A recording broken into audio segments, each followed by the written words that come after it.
Welcome to the SchiffGold Friday Gold Wrap, your overview of this week's precious metals news. It's Friday, March 4th. I'm your host, Mike Maharrey. Thanks for tuning in.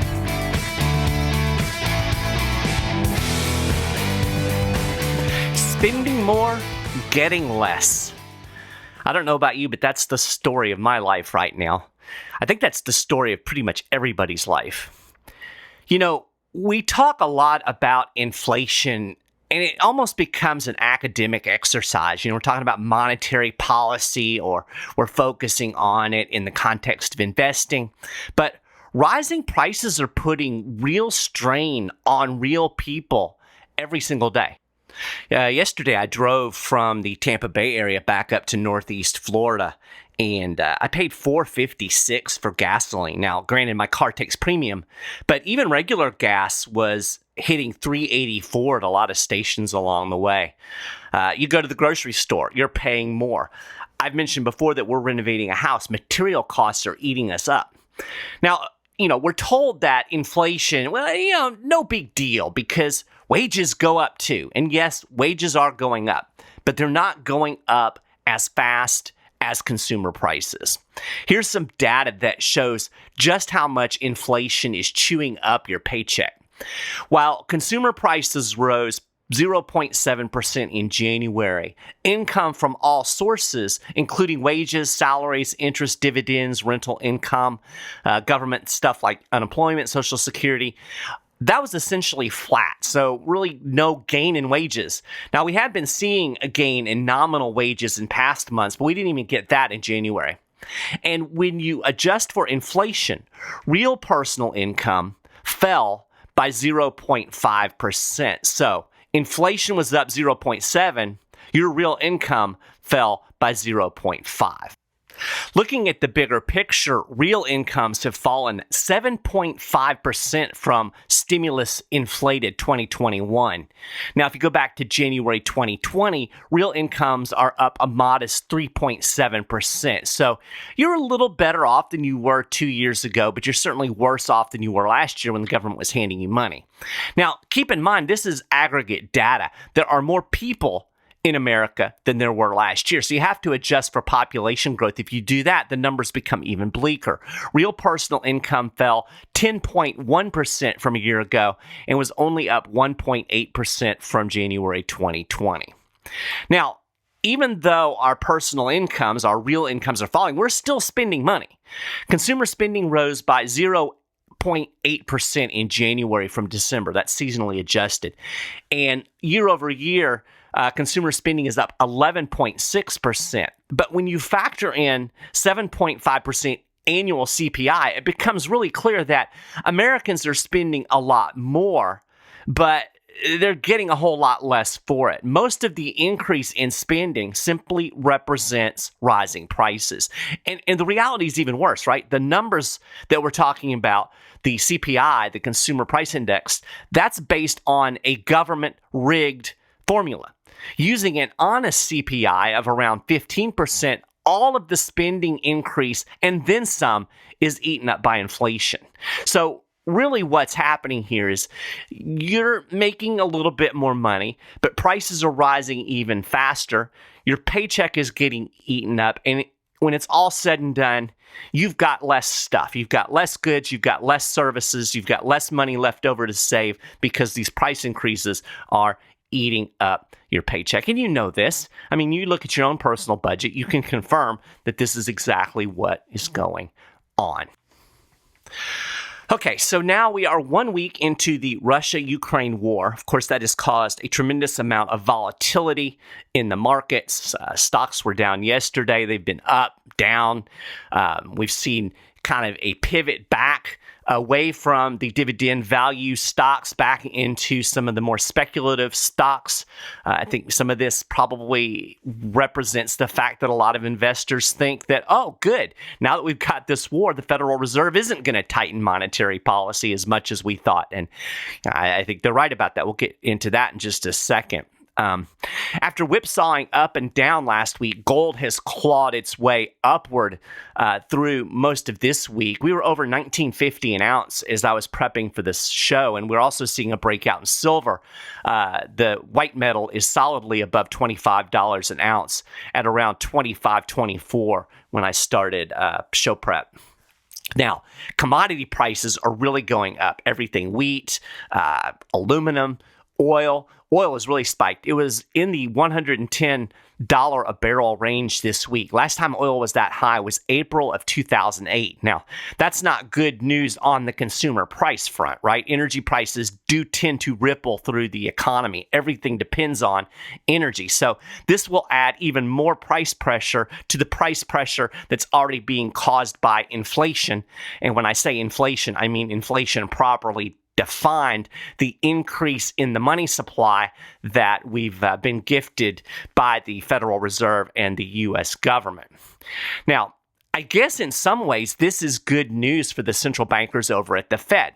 Now they have another excuse for a continued rise in inflation. It can be Russia's fault. As I talked about last week, this could give the Fed wiggle room to back off monetary tightening. Now, so far, Jerome Powell is standing firm. He was on Capitol Hill this week testifying before Congress, and he said he supports a 25 basis point hike at the March meeting later this month.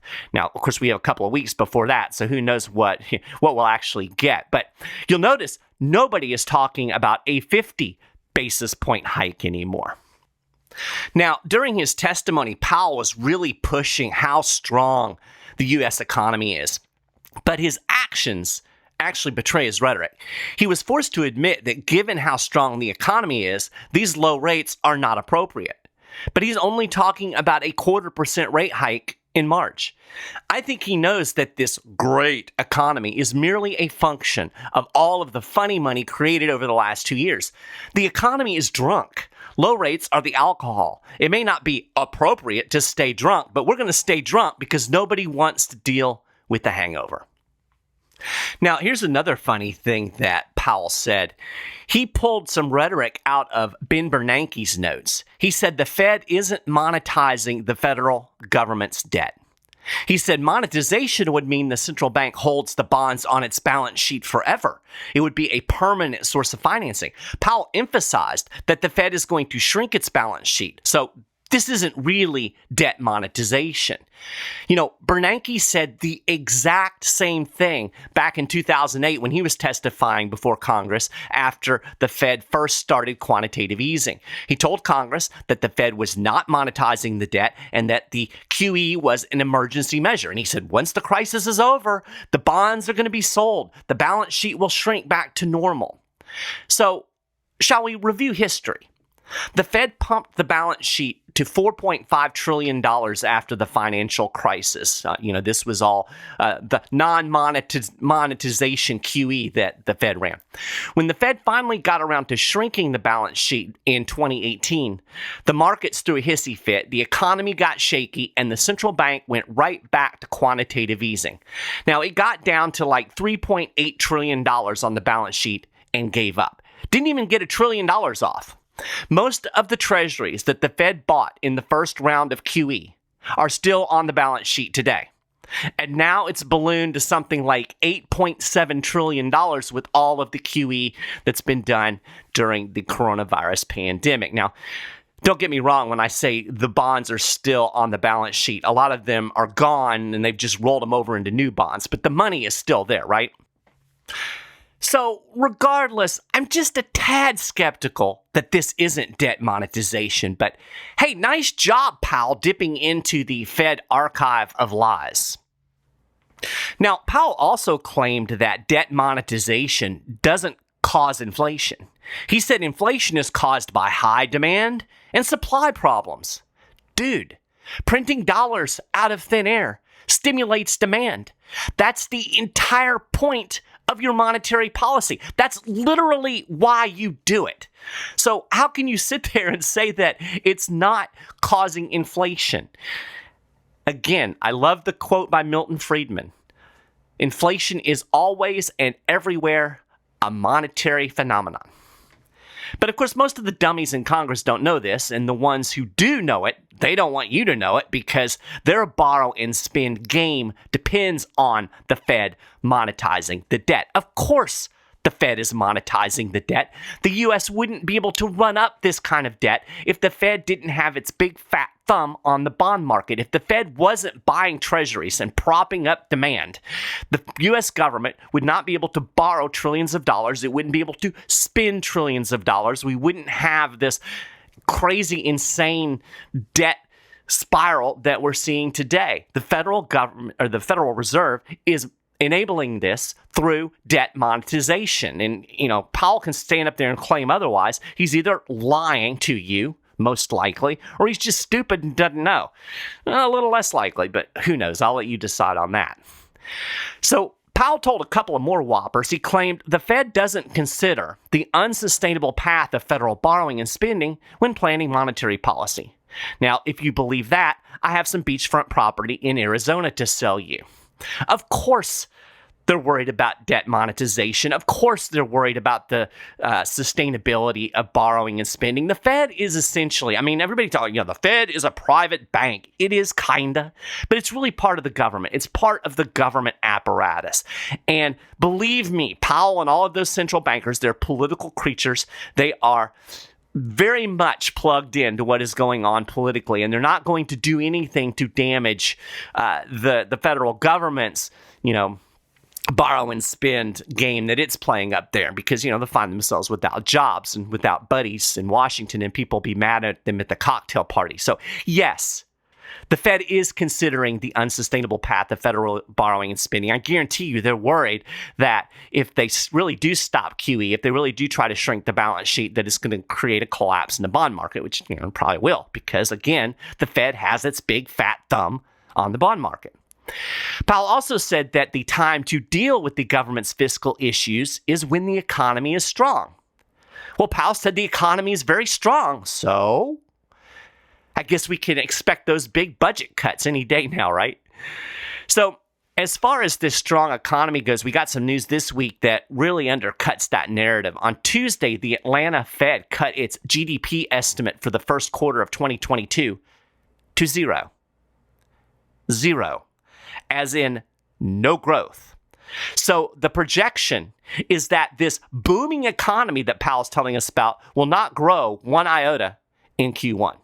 Now, just a few days ago, the estimate was for 0.6% growth. That was down from 1.3% just a few days before that. So now, obviously, we're seeing some of the impacts from the invasion of Ukraine. But still, 1.3%, that's not exactly rip-roaring economic growth. And it's certainly not an encouraging trend to see it go to zero. Now, keep in mind, the Atlanta Fed GDP estimates tend to start high and then fall as the quarter progresses. We're still early in the quarter, and we're at zero. So just a few weeks ago, a collapse in economic growth, that kind of seemed impossible. We're coming off 7% GDP growth in Q4, capping off the fastest growth year on record. But here we are.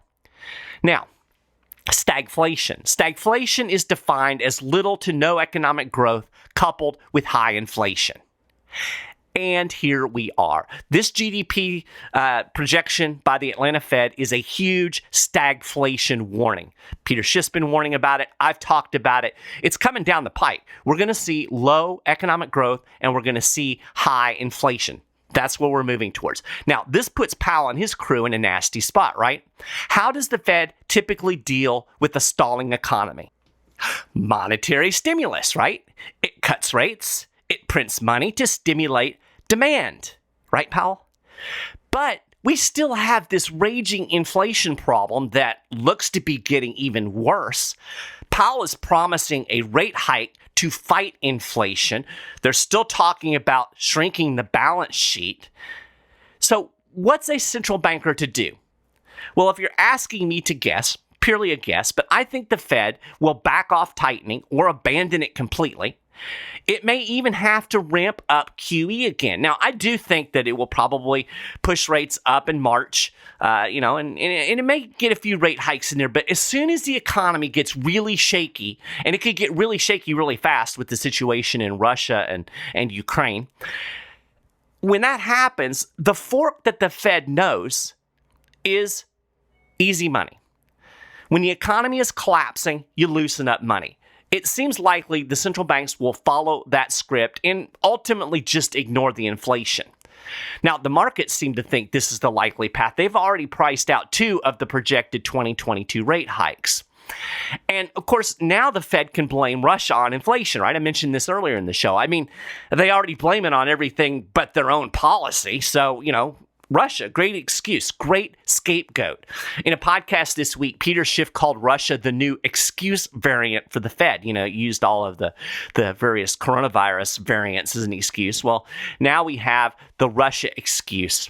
I'll link to Peter's show in the show notes page. But, the fact is, Powell is already singing this tune.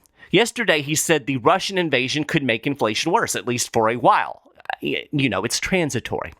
He said commodity prices have moved up, energy prices in particular. That's going to work its way through the U.S. economy. We're going to see upward pressure on inflation, at least for a while. Well, it's been a while, already a year, right? So hold on to your wallets. You're going to keep getting less for more. That's the trajectory here. So anyway, inflation is going to continue to spiral upward. That seems obvious.